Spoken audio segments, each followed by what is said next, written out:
When Mega Manila, it's a midweek Wednesday again. Samahan niyo po kami sa 30 minutong talakayan tungkol sa ating kalusugan, pangangalaga ng ating katawan at pag-iwas sa iba't ibang karamdaman. Makakasama po Ellen Bensal, and this evening sasamahan nga rin po tayo ng ating pinagkakatiwalaang Family at Integrative Medicine Specialist. I-welcome po natin Dr. Irene Lim. Good evening po and advance Happy Chinese New Year! Mapagpalang gabi po sa inyong lahat and advanced Chinese New Year po. So good luck to all of us this coming this 2024, no? Yes. At syempre, Doc, hindi na tayo magpapaligoy-ligoy pa. Ang ating tatalakayin ngayon is about hyperthyroidism. Ano nga po bang klaseng sakit ito? Ito po ba, Doc, yung nakikitaan natin ng may malaking parang bukol sa kanyang leeg? Actually, maraming nalilito sa goiter, no? So basta ang goiter ganito. So functionally, pwede kang hyperthyroid, pwede kang hypothyroid. Hyperthyroid, mataas yung thyroid hormone mo. So pag hypo, mababa naman yung thyroid hormone mo. Tapos when it comes to nodule, merong nodular, may bukol. Meron namang diffuse, walang bukol. So sa layman, 'di ba, yung mga walang nakikitang bukol pero may goiter, yun yung sinasabi nila na nasa loob, no? So ganoon ang sabi ng mga ordinary individual, no? So ang hyperthyroidism, pwedeng may nodule, pwedeng diffuse, pwedeng wala. But when you say hyperthyroidism, functionally, mabilis lahat ang function ng katawan mo because mataas ang thyroid hormone mo, which is T3 and T4, and yung precursor mo, which is TSH, mababa naman. And very dangerous ito because it may cause exophthalmos. Ano po yun, Doc? Yung nagbabulge yung eyes, no? And pagka Graves' disease ang cause ng hyperthyroidism mo, autoimmune disease yung Graves' disease. Now, pag nag-exophthalmos ka na kasi, kahit ma-correct mo yung hyperthyroidism mo, hindi mo na siya maibabalik. So exophthalmos ka na, bulging eyes. Kung gusto mong maibalik yan, so surgery, compression ng compression surgery ang gagawin sa iyo. Kaya wag nang umabot sa ganun. So kaya nga people should know what are the symptoms to recognize na nagha-hyperthyroid ka para go to the doctor immediately. And not only that, you may lead to heart failure. So pwede hong masiraan kayo ng puso.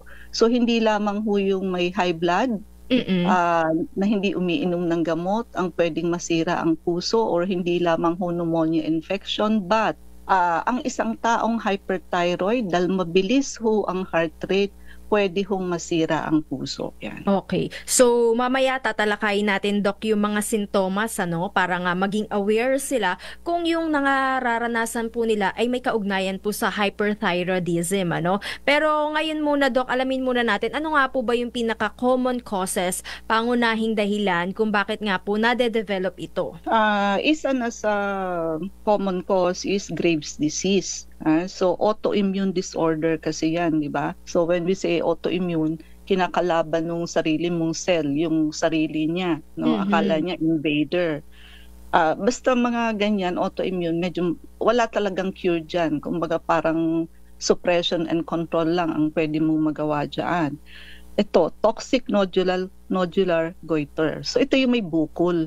Pagka may nodule ka kasi o may bukol ka sa thyroid, ayan, pwede kasi yung mag-produce ng excessive thyroid hormones. Dahilan dun sa bukol, yung thyroid gland mo, pwede siyang dadami yung secretion niya or production niya ng T3 and T4. No? And inflammation ng thyroid gland, also we call it thyroiditis, namamaga. And nasaan nga ba ang thyroid gland natin? Nandito ho yan sa harapan, sa medyo bago ho yung malalim natin dito na kanal, Sa lalamunan. parang butterfly lang ho siya na maliit. No? Okay. So ganun. Kaya hindi ho lahat ng bukol na makakapanin nyo sa neck is coming from thyroid. Lalo na kung halimbawa may mataas na kulani, no? Yung tinatawag nating TB, lymphadenopathy.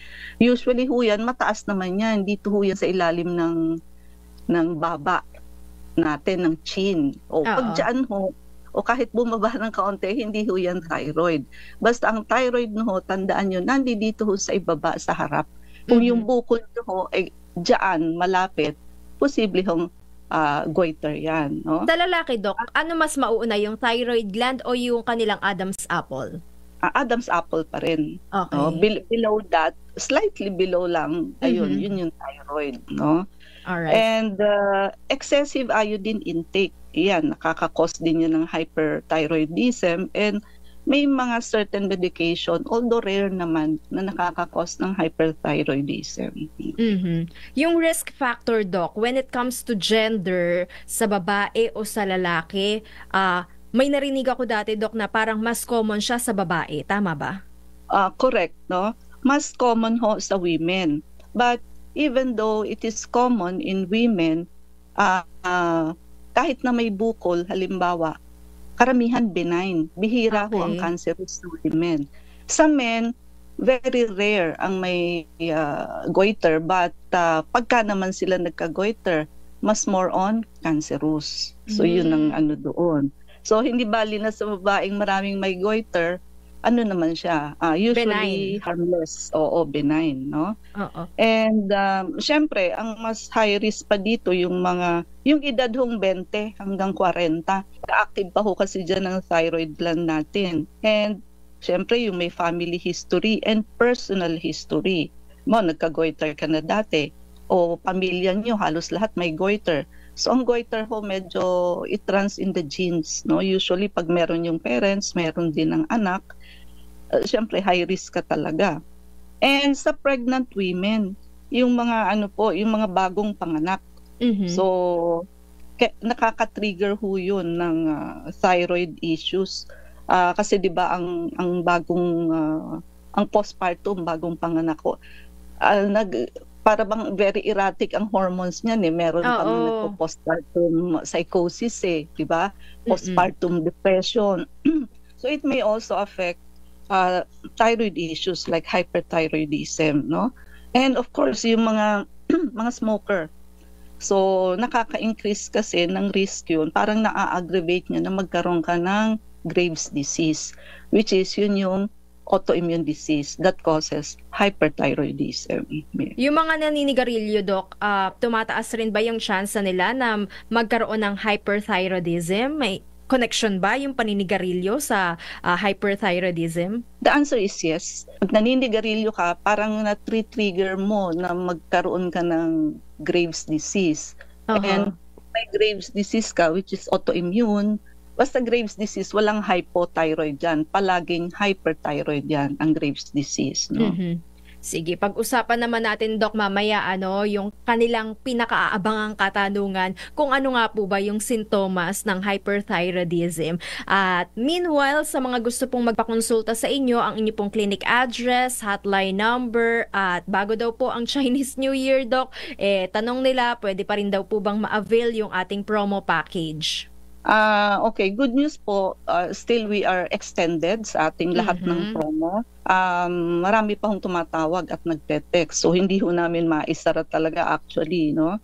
So free check-up pa rin ho tayo, free urine and sugar testing, free colon cleansing for your referral, at nakapackage pa rin ho ang detox, blood cleansing, with or without vector scan, but choose the one with vector scan po. Napakaraming benefit ng vector scan. Halimbawa, ito hong topic natin, hyperthyroidism. Wala pa ho kayong symptoms, sasabihin niya na hyperthyroid ka. So it catches the body before the onset of diseases. And high-dose vitamin C po ang blood cleansing natin na naka-promo. Pwede niyo na ho itong i-prepaid, bayaran na, wala hong expiration kung kailan nyo gagamitin.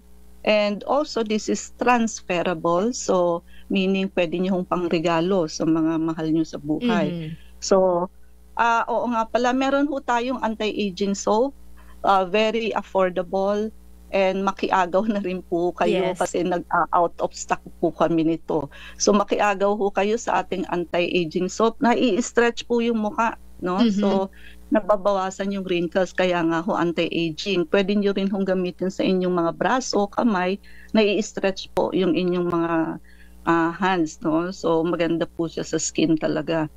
And yan, makiagaw na rin po sa promo, sa check-up kasi limited lamang ho a day ang tinatanggap namin.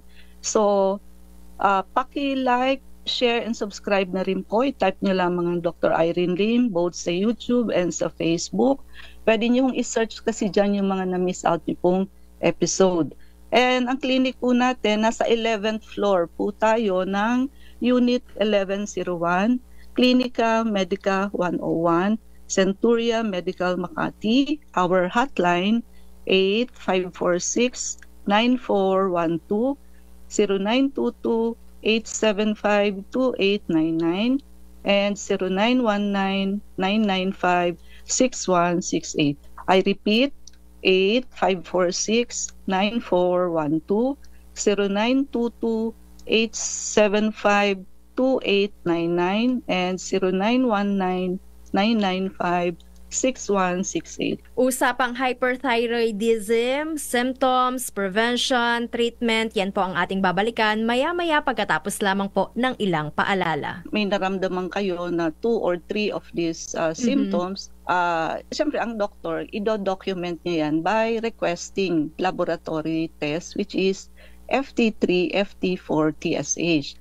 O reminder, T3, T4 ang thyroid hormones. But when we request for the laboratory test, it should be FT3, FT4, and TSHY. Kailangan ho yung free na T3, T4, hindi ho yung nakabind. Bakit mo itetest yung nakabind? So kailangan ho yung free kasi siya yung umiikot sa katawan natin. Mas accurate po ang result, no? And ayan, para ho malaman ninyo, syempre ho namamayat. So weight loss in spite of increase ng appetite. Ang hyperthyroid, kahit pakainin mo to ng mga 2 pinggan, 3 pinggan ng rice, hindi ho to tataba. Kasi sandali lang yung kinain niya, wala na ho, tunaw agad, absorb Dahil mabilis agad. yung metabolism niya? Yes, oo. Everything, all functions of the body are mabilis ho, no? So, kaya medyo matakaw kumain, maya't maya gusto kumain, pero magtataka ka, ang payat-payat. Unlike ng mga iba kong payat, tulad ng may TB, payat din yan, pero walang ganang kumain yan, no? So, yung mga ganito, baliktad. Malakas kumain, pero payat. And ayan, another symptoms is mabilis ho yung tibok ng puso, yung heart rate, no? Bukod ho sa mabilis, malakas yung pounding ng puso ninyo. We say it palpitation pagka yung aware ka doon sa dagundong ng puso mo. Okay. Which is supposedly hindi natin yan dapat nararamdaman kahit na pumipintig ho yung puso. But pag nagpalpitate kayo, ramdam ninyo parang kumakabog ho, no? Kumakabog, nararamdaman mo, and mabilis. Ang medyo pangit ho doon yung bilis kasi kung nagmo-more than 100 beats per minute ho kayo, ma-overwork ang puso. Kaya ang mga nag-hyperthyroidism, binibigyan niya ng mga blocker, Pampakalma. pampabagal, pampabagal ng heartbeat. But there are some na pag sobra ho ang bilis at sobrang taas ng thyroid hormone, hindi ho kinakaya kahit binibigyan na ng pampabagal, mabilis pa rin. So yan ho yung mga kasong nasisiraan ng puso na uuwi ho sa heart failure. And ito pa, ang isang common mistake ng mga tao, pagka ho kasi sila na correct, akala nila correct na sila lifetime. Alright. Ang thyroid problem po, bumabalik-balik ho kasi yan pag na-imbalance na naman yung thyroid hormone ninyo due to whatever is the cause. So, kahit na correct na ho kayo, pag sinabi ng doktor, follow up ka after 3 months, you need to follow up. Why? Kasi gustong i-monitor ng doktor kung okay ka na, bumalik ba o hindi. Ang mentality kasi ng tao, pagka ho na okay na, hindi na babalik sa doktor. Hindi nyo ho naiintindihan na ang thyroid problem, on and off ho yan, pabalik-balik. So kailangan ho talaga yan, minomonitor with your doctor. Ayun, posible talaga yung recurrence, kaya hindi dapat talaga binabaliwala. Hindi binabaliwala. And also, ayan, pawisin po. No, pati mga kamay niyan, pag hinawakan mo, mamasa-masa palagi. And fatigue, feeling weak or tired sila. Tsaka ang kilos nito mabilis din, hyper. Kaya nga 'di ba sinasabi hyper ka na naman, 'di ba? So unlike yung may TB, 'di ba? May TB mahina, mabagal kumilos, 'di ba? Tremors. Pag pinataas mo ang both hands, hindi lang hands, yung buong arms, may nginig ho sa dulo, sa mga fingers. Hindi mo ho siya mai-steady na nakataas. So nagka-tremor ho yan. Shaky hands o nagka-tremble po, no? Senyales din po yan. Difficulty sleeping or hindi lang ho difficulty sleeping, difficulty staying asleep. Tulog ka na pero hindi mo ma-maintain yung sleep mo na hanggang umaga. Nagigising-gising po. Ang tagal mong hinanap ng tulog mo tapos mababaw pa yung tulog mo, no? And sa women, nagkakaroon ng irregular menstrual cycle sa kababaihan na dati naman normal regular, ka. buwan-buwan kang nagkakaroon. Tapos biglang ngayon, parang iba-iba na yung date ng menstrual period mo. Kasi ang thyroid and monthly period ng babae, pareho ho yung endocrine glands. So, kaya ngayon din ang difference. Sa clinic, marami na ho kaming nagamot na hyperthyroid patient na wala hong opera and also hindi ho na radiation pero gumaling ho. So, kasi ang ginagamot ho namin yung talagang overall endocrine glands ng pasyente, no? So, dahil nga po Doc yung symptoms ng may hyperthyroidism ay hindi lang basta-basta, marami din Doc. Pero sinabi rin natin kanina na posible na yung recurrence o magpabalik-balik ito kaya hindi dapat talaga binabaliwala. So Doc, ano yung mga posibleng komplikasyon na maaaring mangyari sa pasyente kung sakaling napabayaan, hindi po agad na gamot? Okay, so talagang nangunguna ang pagkasira ng puso. Kasi nga pagka severe yung taas ng thyroid hormones, kahit binibigyan na yan ng mga beta blocker, hindi pa rin mataas pa rin yung heart rate. In that sense, masisira, una niyan mag-enlarge yung puso, later on na siya, masisira na yung valve, heart muscle, hanggang sa sira na ang puso. So ikamamatay yan ng pasyente. Osteoporosis, hihina yung mga bones ng hindi properly treated na may hyperthyroidism na kasi pati yung loss ng calcium accelerated din kasi nga lahat sa katawan mabilis. Thyroid storm, isa ito sa komplikasyon na kinatatakutan sa hyperthyroid. Why? Kaya minsan inooperahan na lang or niraradiation kasi pag nag-thyroid storm ang pasyente, emergency po ito. Medical emergency, threatening condition yan wherein ang pasyente nagfi-fever, rapid ang heart rate, no? So syempre hirap nang huminga sa bilis ng heart rate.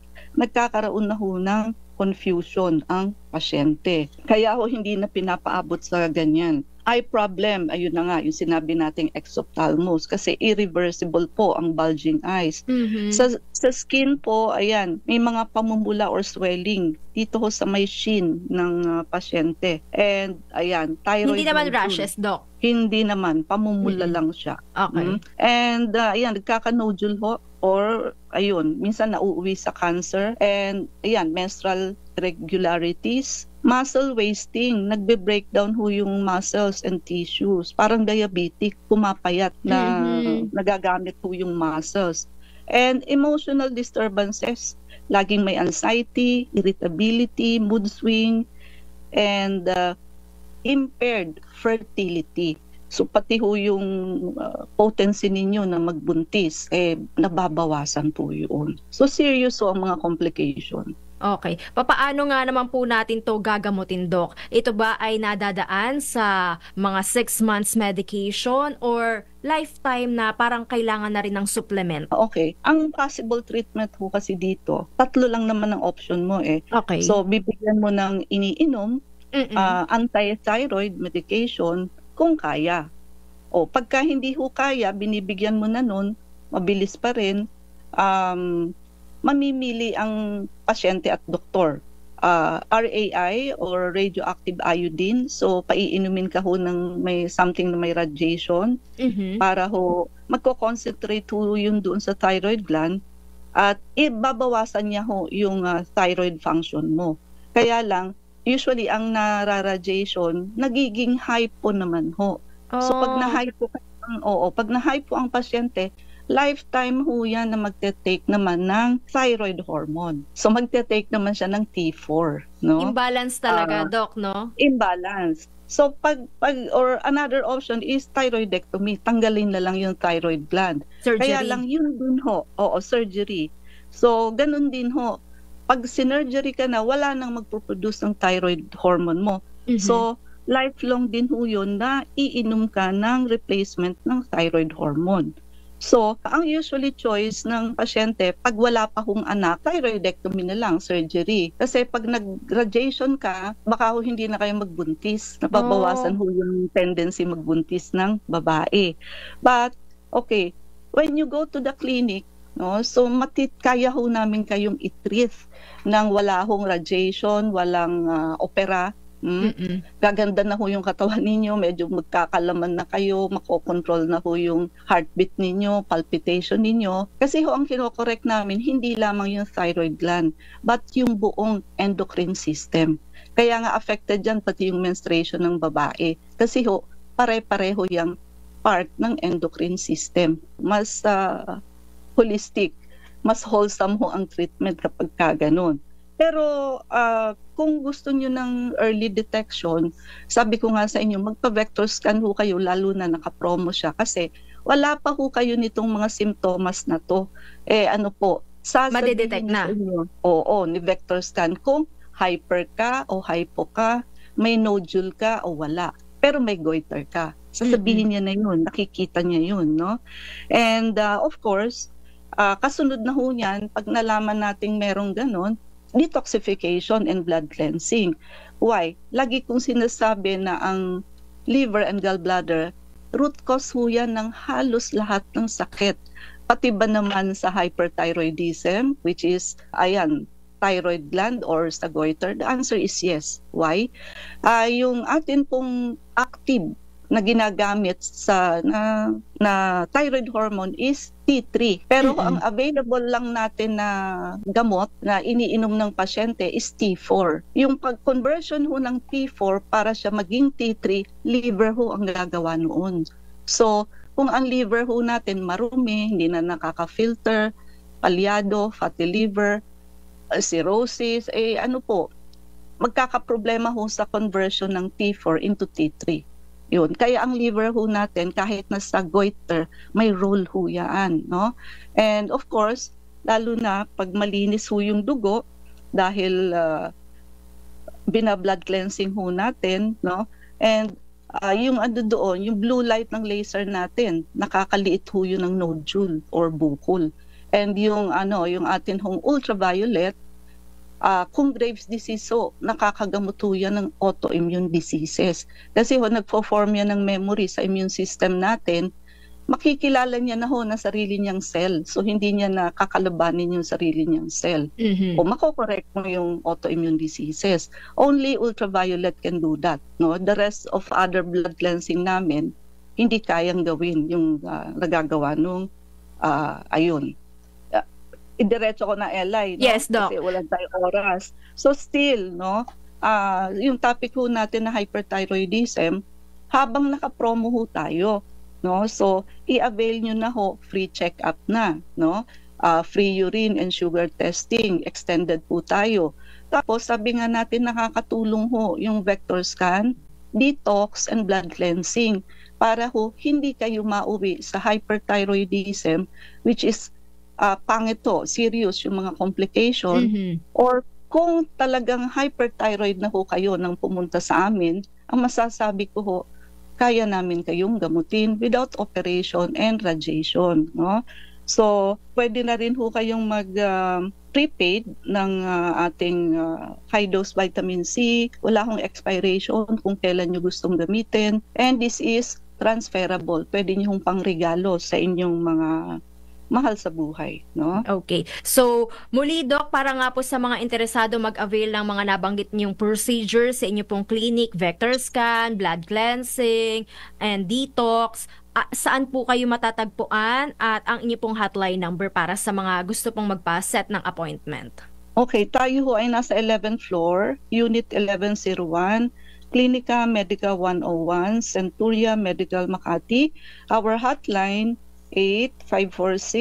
8546-9412, 0922-875-2899, 0919-995-6168.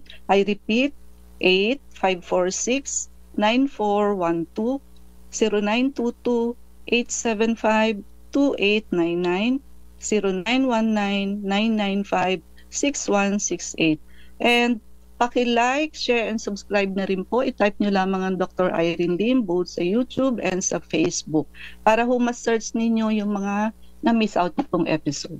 Okay, maraming salamat Dr. Irene Lim, and keep safe always. God bless po. Keep safe, God bless, and good night. Maraming salamat po Luzon, Visayas at Mindanao. Hyperthyroidism, kailangan nga po nating iwasan. Kung sakaling meron man, kailangan po nating maagapan at tugunan. Inyo pong nakasama Eleni Bensal para sa tuloy-tuloy na pagbabalita, tuloy-tuloy na serbisyo, sama-sama tayo Pilipino.